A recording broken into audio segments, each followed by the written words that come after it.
காரை மோதி கொலை முயற்சி என மதுரை ஆதீனம் பரபரப்பு புகார் தெரிவித்த விவகாரத்தில் திடீர் திருப்பமாக அதிவேகமாக காரை ஓட்டிய புகாரில் ஆதீனத்தின் கார் ஓட்டுநர் மீது வழக்கு பதிவு செய்யப்பட்டுள்ளது. பேரிகார்டுகளை தகர்த்துவிட்டு அதிவேகமாக வந்த கார் தங்கள் கார் மீது மோதிவிட்டு சென்றதாக நேற்று முன்தினம் ஆதீனம் பேட்டி அளித்திருந்தார். நாங்கள் ஒன்றும் புகாரும் கொள்ளலை, தெரியப்படுத்திருக்கோம். நாங்கள் புகாரில் சிவபெருமான்ட்ட விட்டுட்டோம்.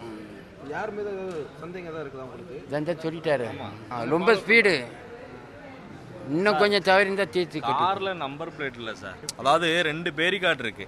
அந்த பேரிகார்டை உடைச்சு சன்னிதானத்துடைய காரை மோதக்கூடிய ஒரு வகையில ஏற்படுத்துறாங்கன்னா இது திட்டமிட்ட சதிதான். இதற்கு மறுப்பு தெரிவித்த காவல்துறையினர் ஆதீனத்தின் கார் வேகமாக சென்றதே விபத்திற்கு காரணம் என விளக்கம் அளித்து சிசிடிவி வீடியோவையும் வெளியிட்டனர்.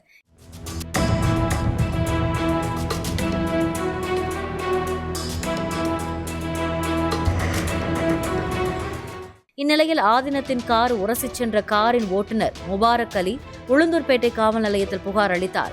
ஆதீனத்தின் கார் போக்குவரத்து விதிகளை மீறி அதிவேகமாக சென்றதாக அவர் மனுவில் குற்றம் சாட்டியிருந்தார். இந்நிலையில் அதிவேகமாகவும் அஜாக்கிரதையாகவும் காரை ஓட்டியதாக ஆதீனத்தின் ஓட்டுநர் மீது 2 பிரிவுகளில் வழக்கு பதிவு செய்யப்பட்டுள்ளது. பிளே ஸ்டோர் மற்றும் ஆப் ஸ்டோரில் இருந்து பாலிமர் செயலியை QR கோடு மூலம் பதிவிறக்கம் செய்யுங்கள். செய்திகளை உடனுக்குடன் பெறுங்கள்.